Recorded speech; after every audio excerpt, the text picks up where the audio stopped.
achọrọ m ka m kụziere unu Igbo ka unu nwee ike sụwa Igbo. Asị m gịnị? Kudu Igbo sụọ Igbo. Kulu. Teacher, why are you laughing? I'm trying my best, teacher. Okay, I will not laugh again.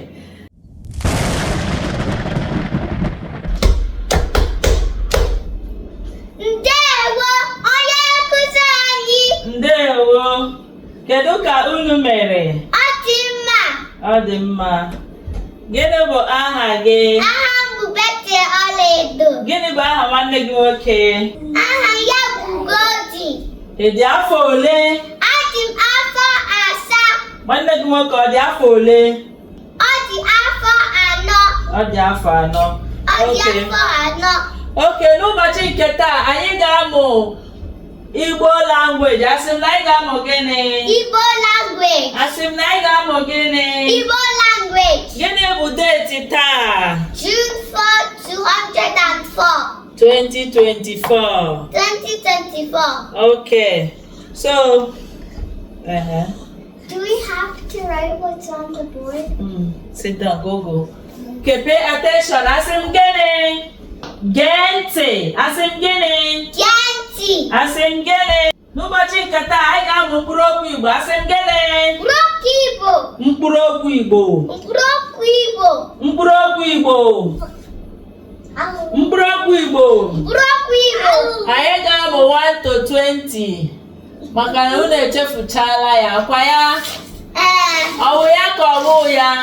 Ọwụ ya. Ọwụ ya ka ọwụ ya? Ọwụ ya. Okay. Ka m dee ya na bọọdụ. 102. 102. 2 abụọ. 2 abụọ. 3 atọ. 3 atọ. 4 anọ. 4 5 ise. 5 ise. 6 isii. 6 isii. 7 asaa. 7 asaa. 8 asatọ. 8 asatọ. 9 itoolu. 9 itoolu. 10 iri. 10 iri. Oya, repeat after me. 102. 102. 2 abụọ. 2 abụọ. 3 atọ. 3 atọ. 4 anọ. 4 anọ. 5 ise. 5 ise. 6 isii. 6 isii. 7 asaa. 7 asaa. 8 asatọ. 8 asatọ. 9 itoolu. 9 itoolu. 10 iri. 10 iri. Oya, let's say it together. 1, 2, go. Otu, abụọ, atọ, anọ, ise, isii, asaa, asatọ, itoolu, iri. Ngwa.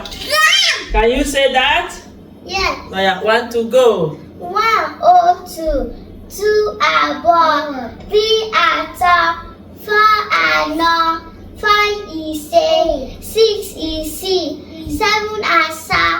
8 asatọ. 9 itoolu. 10 iri. Kọrọ onwe gị aka. Good job. Go. 102. Okay. O nwere ihe m chọrọ ka unu mụta taa. There's something I want you to learn and take home. O nwere ihe m chọrọ ka unu mụta taa. Asị m gịnị? Ọ chọrọ. O nwere ihe m chọrọ ka unu mụta taa. Okay? Okay. Today means taa.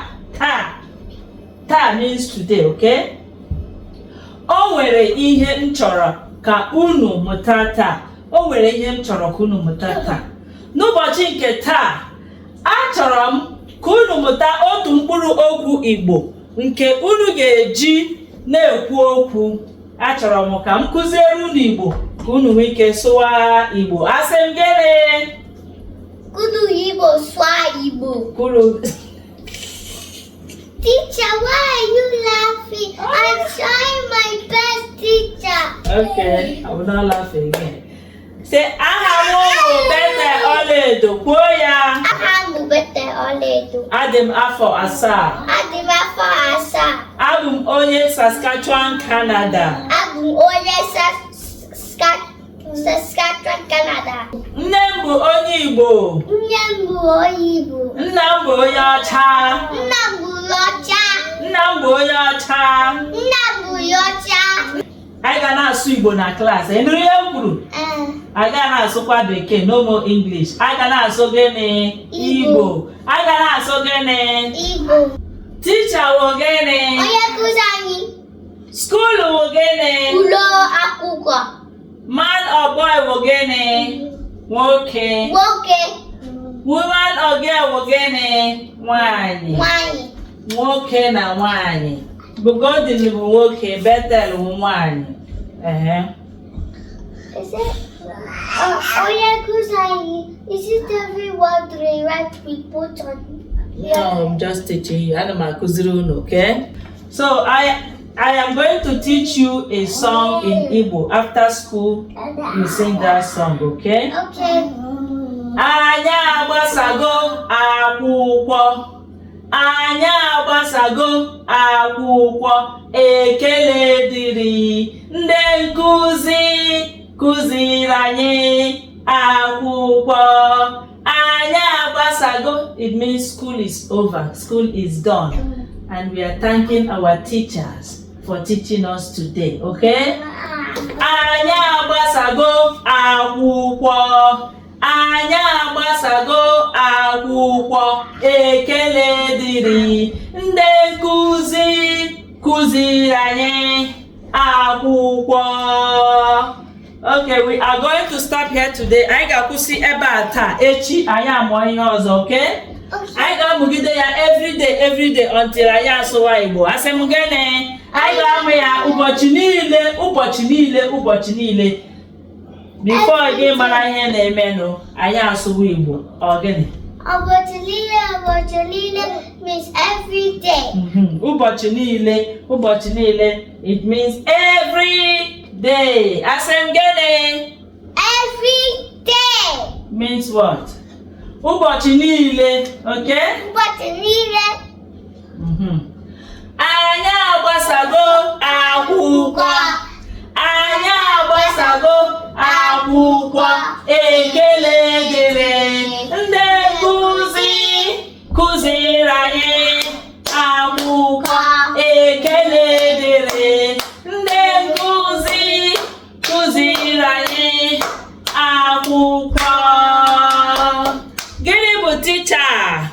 Onye nkụzi anyị. Gịnị bụ school? Ụlọ akwụkwọ. Gịnị bụ man or boy? Nwoke.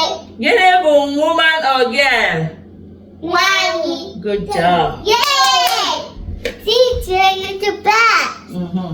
Go school agbasala. Ngwa na onye ka ọ dị echi. Bye, teacher.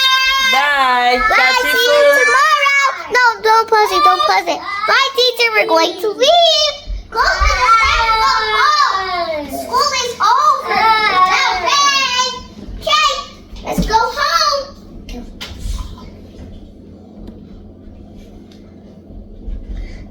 Bye, guys. We're going home.